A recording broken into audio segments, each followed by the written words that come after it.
बोलो भागवत भगवान की जय। नवम स्कंद 13वां अध्याय। राजा निमि के वंश का वर्णन। श्री सुखदेव जी कहते हैं, परीक्षित इक्ष्वाकु के पुत्र थे निमि। उन्होंने यज्ञ आरंभ करके महर्षि वशिष्ठ को ऋत्विज के रूप में वरण किया। वशिष्ठ जी ने कहा कि राजन, इंद्र और अपने यज्ञ के लिए मुझे पहले ही वरण कर चुके हैं। उनका यज्ञ पूरा करके मैं तुम्हारे पास आऊँगा, तब तक तुम मेरी प्रतीक्षा करना। यह बात सुनकर राजा निमि चुप हो रहे और वशिष्ठ जी इंद्र का यज्ञ कराने चले गए। विचारवान निमि ने यह सोचकर कि जीवन तो क्षणभंगुर है, विलंब करना उचित न समझा। यज्ञ आरंभ किया, तब तक गुरु वशिष्ठ जी न लौटे। तब तक के लिए उन्होंने दूसरे ऋतुराजों को वरण कर लिया। गुरु वशिष्ठ जी जब इंद्र का यज्ञ संपन्न करके लौटे तो उन्होंने देखा कि उनके शिष्य निमि ने तो उनकी बात न मानकर यज्ञ प्रारंभ कर दिया। उस समय उन्होंने शाप दिया कि निमि को अपनी विचारशीलता और पांडित्य का बड़ा घमंड है, इसलिए उनका शरीर पात हो जाए। निमि की दृष्टि में गुरु वशिष्ठ का यह शाप धर्म के अनुकूल नहीं प्रतिकूल था, इसलिए उन्होंने भी शाप दिया कि आपने लोभवश अपने धर्म का आदर नहीं किया, इसलिए आपका शरीर भी गिर जाए। यह कहकर आत्मविद्या में निपुण निमि ने अपने शरीर का त्याग कर दिया। परीक्षित, इधर हमारे वृद्ध प्रपितामह वशिष्ठ जी ने अपना शरीर त्याग कर मित्रावरुण के द्वारा उर्वशी के गर्भ से जन्म ग्रहण किया। राजा निमि के यज्ञ में आयु ये श्रेष्ठ मुनियों ने राजा के शरीर को सुगंधित वस्तुओं में रख दिया। जब सत्रयाग की समाप्ति हुई और देवता लोग, महानुभावों आप लोग सबने प्रार्थना की और समर्थ लोग हैं, यदि आप प्रसन्न हैं तो राजा निमि का यह शरीर पुनः जीवित हो उठे। देवताओं ने कहा ऐसा ही हो। उस समय निमि ने कहा, मुझे देह का बंधन नहीं चाहिए। विचारशील मुनिजन अपनी बुद्धि को पूर्ण रूप से श्री भगवान में ही लगा देते हैं और उन्हीं के चरण कमलों का भजन करते हैं। एक ना एक दिन यह शरीर अवश्य ही छूटेगा। इस भय से भीत होने के कारण वे शरीर का कभी सहयोग ही नहीं चाहते, वे तो मुक्त ही होना चाहते हैं। अतः मैं अब दुख, शोक और भय के मूल कारण इस शरीर को धारण करना नहीं चाहता। जैसे जल में मछली के लिए सर्वत्र ही मृत्यु के अवसर है, वैसे ही शरीर के लिए भी सब कहीं मृत्यु ही मृत्यु है। देवताओं ने कहा, मुनियों, राजा निमि बिना शरीर के ही प्राणियों के नेत्रों में अपनी इच्छा के अनुसार निवास करें। वे वहाँ रहकर सूक्ष्म शरीर से ब्रह्मा भगवान का चिंतन करते रहें। पलक उठने और गिरने से उनके अस्तित्व का पता चलता रहेगा। इसके बाद महर्षियों ने ये सोचकर कि राजा के न रहने पर लोगों में अराजकता फैल जाएगी, निमि के शरीर का मंथन किया। उस मंथन से कुमार उत्पन्न हुआ। जन्म लेने के कारण उसका नाम हुआ जनक। विदेह से उत्पन्न होने के कारण विदेह और मंथन से उत्पन्न होने के कारण उसी बालक का नाम मिथिल हुआ। उसी ने मिथिलापुरी बसाई। परीक्षित, जनक का उदावसु, उसका नंदीवर्धन का सुकेतु, उसका देवरात का बृहद्रथ और बृहद्रथ का महावीर का सुधृति का धृष्टकेतु का हरियश्व और उसका मरु नामक पुत्र हुआ। मरु से प्रतीपक से कृतिरथ से देवमीढ़ और देवमीढ़ से विश्रुत और विश्रुत से महाद्रति का जन्म हुआ। महाद्रति का कृतिरात का महारोमा का स्वर्णरोमा और स्वर्णरोमा का पुत्र हुआ हर्षरोमा। इसी हर्षरोमा के पुत्र महाराजा शीरध्वज थे। वे जब उनके यज्ञ के लिए धरती जोत रहे थे तब उनके शीर के अग्रभाग फाल से सीता जी की उत्पत्ति हुई। इसी से उनका नाम शीरध्वज पड़ा। शीरध्वज के कुशध्वज के धर्मध्वज और धर्मध्वज के दो पुत्र हुए, कृतध्वज और मितध्वज। कृतध्वज के केशध्वज और मितध्वज के खाड़िक्य हुए। परीक्षित, केशध्वज आत्मविद्या में बड़ा प्रवीण था। खाड़िक्य था कर्मकांड का मर्मज्ञ। वह केशध्वज से भयभीत होकर भाग गया। केशध्वज का पुत्र भानुमान का पुत्र शतधूम्न था। शतधूम्न से शुचि से संधा से ऊर्ध्वकेतु से अज से पुरुजित से अरिष्टनेमी से शताउ से सुपार्शक से चित्ररथ और चित्ररथ से मिथिलापति। क्षेमधि का जन्म हुआ।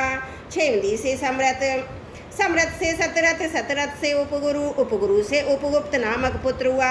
यह अग्नि का अंश था। उपगुप्त का वसनंत, वसनंत का अयुध, अयुध का सुभाषण, सुभाषण का शूद्र, शुद्ध का जय, जय का विजय, विजय का ऋत नामक पुत्र हुआ।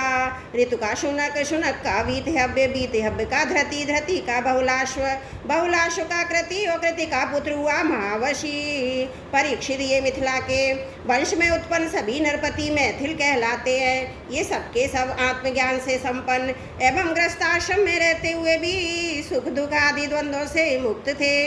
क्यों न हो याज्ञवल्क्य के आदि बड़े बड़े योगेश्वरों की इन पर महान कृपा जो थी।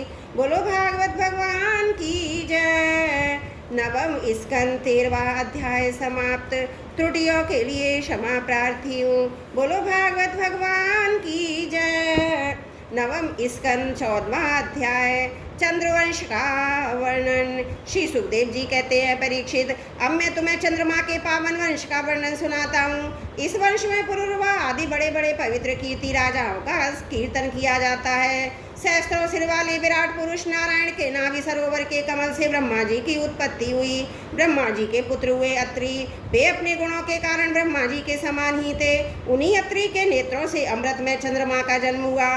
ब्रह्मा जी ने चंद्रमा को ब्राह्मण औषधियों नक्षत्रों का अधिपति बना दिया। उन्होंने तीनों लोकों पर विजय प्राप्त की और रासु यज्ञ किया। इससे उनका घमंड बढ़ गया और उन्होंने बलपूर्वक बृहस्पति की पत्नी तारा को हर लिया। देवगुरु बृहस्पति ने अपनी पत्नी को लौटा देने के लिए उनसे बार बार याचना की, परंतु वे इतने मत वाले हो गए थे कि उन्होंने किसी प्रकार उनकी पत्नी को नहीं लौटाया। ऐसी परिस्थिति में उसके लिए देवता और दानव में घोर संग्राम छिड़ गया। शुक्राचार्य ने बृहस्पति जी के द्वेष से असुरों के साथ चंद्रमा का पक्ष ले लिया। महादेव जी ने इस निर्वल समस्त भूतगणों के साथ अपने विद्या गुरु अंगिरा जी के पुत्र बृहस्पति जी का पक्ष लिया। देवराज इंद्र ने भी समस्त देवताओं के साथ अपने गुरु बृहस्पति जी का ही पक्ष लिया। इस प्रकार तारा के निमित्त से देवता और असुरों का संहार करने वाले घोर संग्राम हुआ। तदंतर अंगिरा ऋषि ने ब्रह्मा जी के पास जाकर यह युद्ध बंद कराने की प्रार्थना की। इस पर ब्रह्मा जी ने चंद्रमा को बहुत डांटा फटकारा और तारा को उसके पति बृहस्पति जी के हवाले कर दिया। जब बृहस्पति जी को यह मालूम हुआ कि तारा तो गर्भवती है, तब उन्होंने कहा, दुष्टे, मेरे क्षेत्र में है तो किसी दूसरे का गर्भ है, इसे तू अभी त्याग दे, तुरंत त्याग दे, डर मत, मैं तुझे जलाऊंगा नहीं, क्योंकि एक तो तू स्त्री है, दूसरे मुझे भी संतान की कामना है, देवी होने के कारण तू निर्दोष भी है। अपने पति की बात सुनकर तारा अत्यंत लज्जित हुई। उसने सोने के समान चमकता हुआ एक बालक अपने गर्भ से अलग कर दिया। उस बालक को देखकर बृहस्पति और चंद्रमा दोनों ही मोहित हो गए, चाहने लगे कि हमें मिल जाए। अब तो वो एक दूसरे से इस प्रकार जोर जोर से झगड़ा करने लगे, यह तुम्हारा नहीं है, मेरा है। ऋषियों देवताओं ने तारा से पूछा, यह किसका लड़का है? परंतु तारा ने लज्जावश कुछ उत्तर न दिया। बालक ने अपनी माता की झूठी लज्जा से क्रोधित होकर कहा, दुष्टे, तू बतलाती क्यों नहीं? तू अपना कुकर्म मुझे शीघ्र से शीघ्र बतला दे। उसी समय ब्रह्मा जी ने तारा को एकांत में बुलाकर बहुत कुछ समझा बुझाकर पूछा। तब तारा ने धीरे से कहा, यह चंद्रमा का है। इसलिए चंद्रमा ने उस बालक को ले लिया। परीक्षित, ब्रह्मा जी ने उस बालक का नाम रखा बुद्ध, क्योंकि उसकी बुद्धि बड़ी गंभीर थी। ऐसा पुत्र प्राप्त करके चंद्रमा को बहुत आनंद हुआ। परीक्षित, बुद्ध के द्वारा इलाके के गर्भ से पुरुरवा का जन्म हुआ। इसका वर्णन मैं तुम्हें पहले कर चुका हूँ। एक दिन इंद्र की सभा में देवर्षि नारद पुरुरवा के रूप, गुण, उदारता, शील, स्वभाव, धन संपत्ति, पराक्रम का गान कर रहे थे। उन्हें सुनकर उर्वशी के हृदय में काम भाव का उदय हो आया। उससे पीड़ित होकर देवांगना पुरुरवा के पास चली आई। यद्यपि उर्वशी को मित्रावरण के साथ से ही मृत्युलोक में आना पड़ा था, फिर भी पुरुष शिरोमणि पुरुरवा मूर्तिमान कामदेव के समान सुंदर है। यह सुनकर सुरसुंदरी उर्वशी ने धैर्य धारण किया और वह उनके पास चली आई। देवांगना उर्वशी को देखकर राजा पुरुरवा के नेत्र हर्ष से खुल उठे। उनके शरीर में रोमांच हो आया। उन्होंने बड़ी मीठी वाणी से कहा, राजा पुरुरवा ने कहा, सुंदरी, तुम्हारा स्वागत है, बैठो, मैं तुम्हारी क्या सेवा करूं? तुम मेरे साथ विहार करो, हम दोनों का यह विहार अनंत काल तक चलता रहे। उर्वशी ने कहा, राजन, आप सौंदर्य के मूर्तिमान स्वरूप है, भला ऐसी कौन कामनी जिसकी दृष्टि और मन आप में आसक्त न हो जाए? क्योंकि आपके समीप आकर मेरा मन रमण की इच्छा से अपना धैर्य खो बैठा है। राजन, जो पुरुष रूप गुण आदि के कारण प्रशंसनीय होता है, वही स्त्रियों को अविष्ट होता है। परंतु मैं आपके साथ अवश्य विहार करूंगी, परंतु मेरे प्रेमी महाराज, मेरी एक शर्त है। मैं आपको धरोहर के रूप में भेड़ के 2 बच्चे सौंपती हूँ, आप उनकी रक्षा करना। वीर शिरोमणि, मैं केवल खाऊंगी, मैं तुमके अतिरिक्त किसी भी समय आपको बसीन न देख सकूंगी। परम मनुष्य प्रावरण ने ठीक ही ऐसा कहकर उसकी शर्त स्वीकार कर ली और फिर उर्वशी से कहा, तुम्हारा यह सौंदर्य अद्भुत है, तुम्हारा यह भावलौकिक है।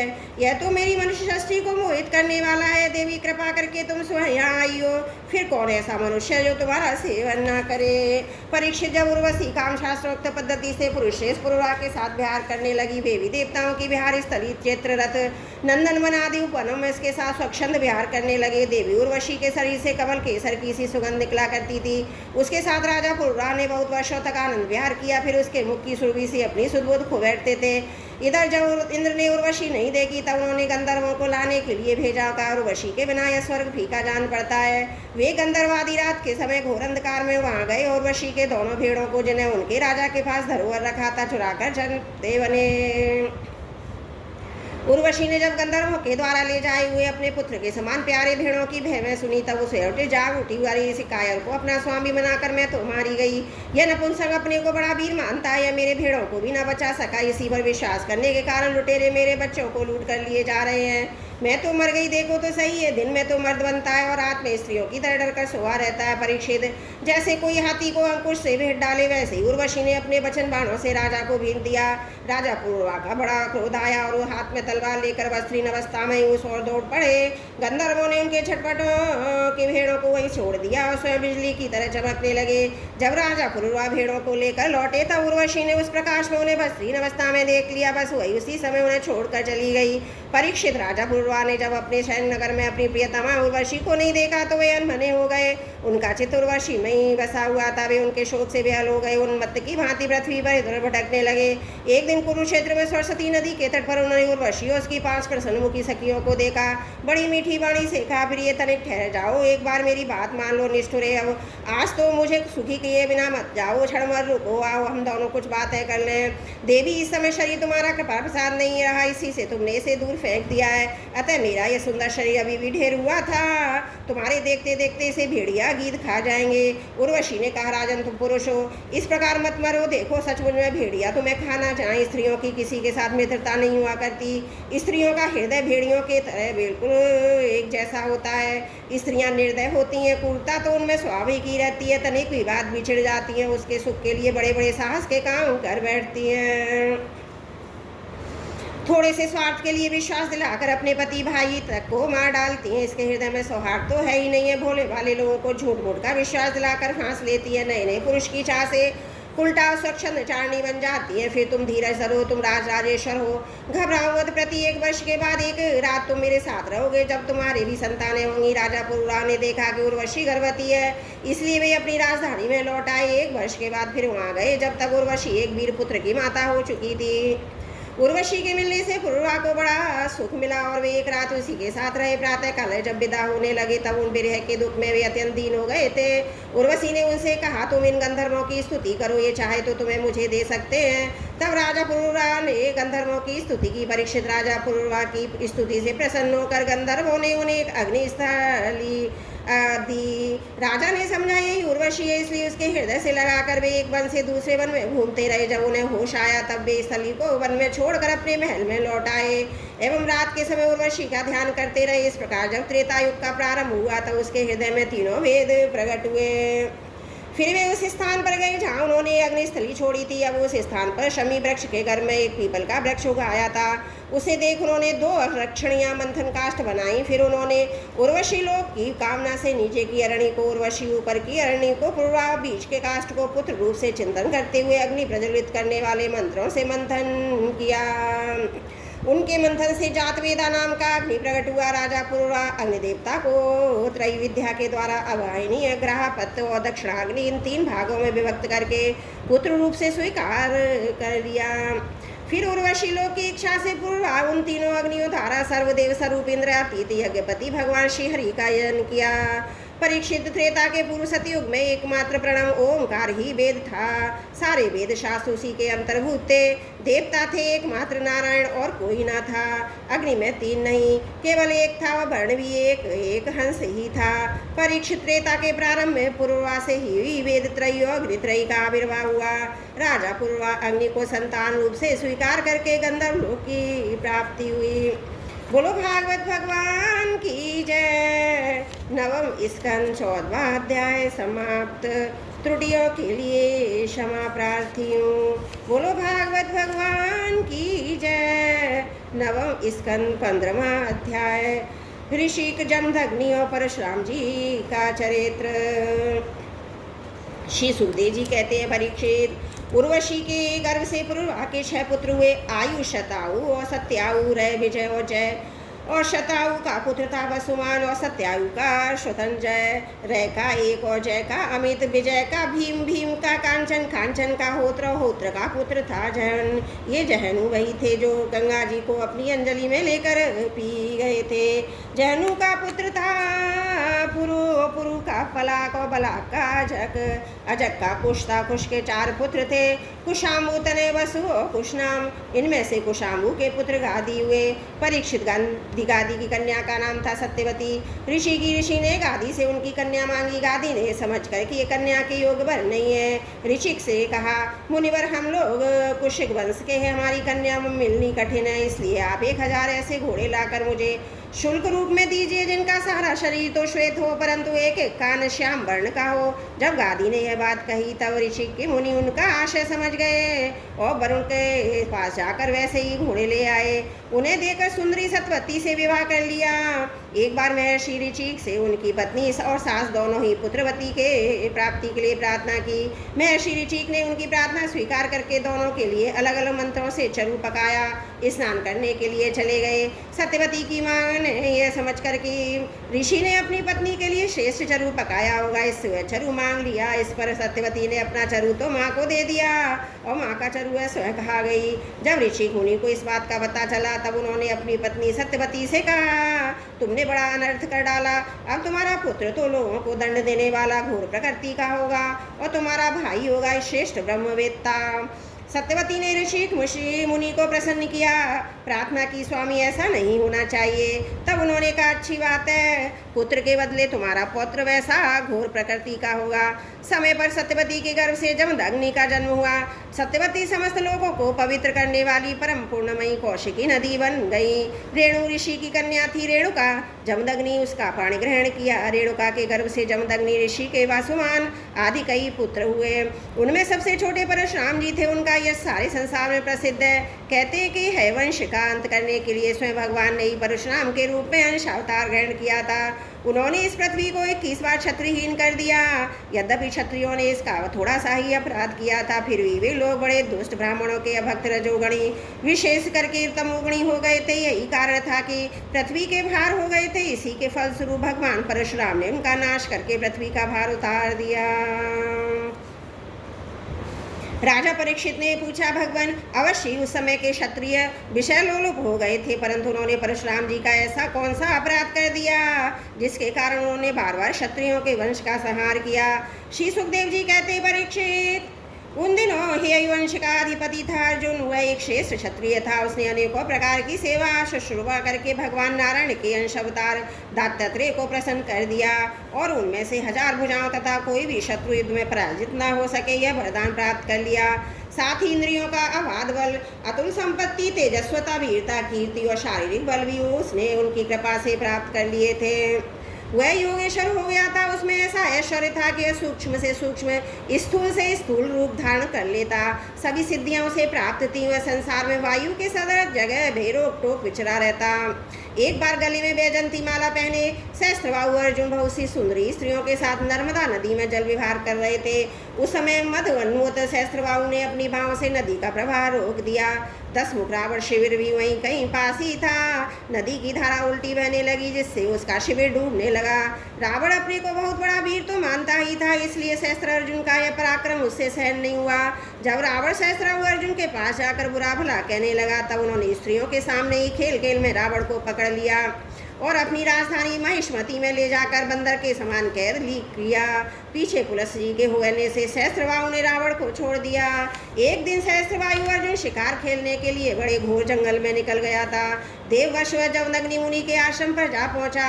परम तपस्वी जमदग्नि मुनि के आश्रम में कामधेनु रहती थी। उसके प्रति अब से उन्होंने सेना मंत्री और वाहनों के साथ हयाधिपति का खूब स्वागत सत्कार किया।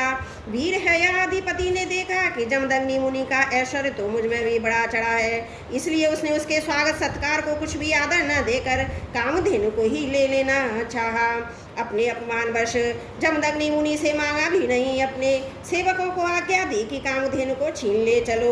उसकी आज्ञा से उसके सेवक बछड़े के साथ वहां डकराती हुई कामधेनु को बलपूर्वक महिषापति रूपपुरी में ले गए। जब भी सब चले गए तब परशुराम जी आश्रम पर आए और उसकी दुष्टता का वृतांत सुनाकर चोट खाए हुए सांप की तरह क्रोध से तिलमिला उठे। वे अपना भयंकर फरसा तरकस ढालम धनुष लेकर बड़े वेग से उसके पीछे दौड़े, जैसे कोई किसी ने ना दबने वाला सिंह हाथी पर टूट पड़े। सहस्त्रबाहु अर्जुन अभी अपने नगर में प्रवेश कर ही रहा था कि उसने देखा परशुराम जी महाराज बड़े वेग से उसी की ओर झपटे आ रहे हैं। उनकी बड़ी विलक्षण झांकी थी। वे हाथ में धनुष बाण और फरसा लिए हुए थे, शरीर पर काला मृगचर्म धारण किए हुए थे और उनकी जटाएं सूर्य की किरणों के समान चमक रही थी। उन्हें देखते ही उसने गदा खड़ग बाण सृष्टि शतग्नि और शक्ति और आयुधों से सुसज्जित एवं हाथी घोड़े रथ तथा पद्धतियों से युक्त अत्यंत भयंकर 17 अक्षौणी सेना भेजी। भगवान परशुराम ने बात में अकेले ही उस सारी सेना को नष्ट कर दिया। भगवान परशुराम की गति मनोवायु के समान थी, बस वे शत्रु की सेना काटते ही जा रहे थे। जहाँ जहाँ वे अपने फरसे का प्रहार करते वहाँ सारथी और वाहनों के साथ बड़े बड़े वीरों की बाएं जांघें और कंधे कट कट कर पृथ्वी पर गिरते जाते। हे आदिपति, अर्जुन ने देखा कि मेरी सेना के सैनिक उनके धनुष ध्वजाएं और ढाल भगवान परशुराम के फरसे और बाणों से कट कट कर खून से लथपथ रणभूमि में गिर गए हैं। तब उसे बड़ा क्रोध आया और वह स्वयं भिड़ने के लिए आधमका। उसने एक साथ ही अपनी 1000 भुजाओं से 500 धनुषों पर बाण चढ़ाए और परशुराम जी पर छोड़े, परंतु परशुराम जी तो समस्त शस्त्रधारियों के शिरोमणि ठहरे। उन्होंने अपने एक धनुष पर छोड़े हुए बाणों से ही एक साथ सबको काट डाला। अब है आदिपति अपने हाथों से पहाड़ और पेड़ उखाड़ कर बड़े वेग से युद्ध भूमि में परशुराम जी की ओर झपटा, परंतु परशुराम जी ने अपनी तीखी धार वाले फरसे से बड़ी फुर्ती के साथ उसकी सांपों के समान भुजाओं को काट डाला। जब उनकी बाहें कट गईं तब उन्होंने पहाड़ की चोटी की तरह उसका ऊंचा सिर धड़ से अलग कर दिया। पिता के मर जाने पर उसके 10,000 लड़के डर कर भाग गए। परीक्षित विपक्षी वीरों के नाशक परशुराम जी ने बछड़े के समान कामधेनु लौटा दी। वह बहुत ही दुखी हो रही थी। उन्होंने उसे अपने आश्रम पर लाकर पिताजी को सौंप दिया और महिषपत्नी में सहस्त्रबाहु ने तथा उन्होंने जो कुछ किया था सब अपने पिताजी तथा भाइयों को कह सुनाया। सब कुछ सुनकर जमदग्नि मुनि ने कहा, हाय हाय परशुराम, तुमने बड़ा पाप किया। राम राम, तुम बड़े वीर हो, परंतु सर्वदेव में नरदेव का तुमने व्यर्थ ही वध किया। बेटा, हम लोग ब्राह्मण हैं, क्षमा के प्रभाव से ही हम संसार में पूजनीय हुए हैं। अब तो क्या, सबके दादा ब्रह्मा जी भी क्षमा के बल से ही ब्रह्मपद को प्राप्त हुए हैं। ब्राह्मणों की शोभा क्षमा के द्वारा ही सूर्य के प्रभा के समान चमक उठती है। सर्वशक्तिमान भगवान श्री हरि श्री क्षमावानों पर ही शीघ्र प्रसन्न होते हैं। बेटा, सार्वभौम राजा का वध ब्राह्मण की हत्या से भी बढ़कर है। जाओ, भगवान का स्मरण करते हुए तीर्थों का सेवन करके अपने पापों को धो डालो। बोलो भागवत भगवान की जय। नवम स्कंद 15वां अध्याय समाप्त। त्रुटियों के लिए क्षमा प्रार्थना।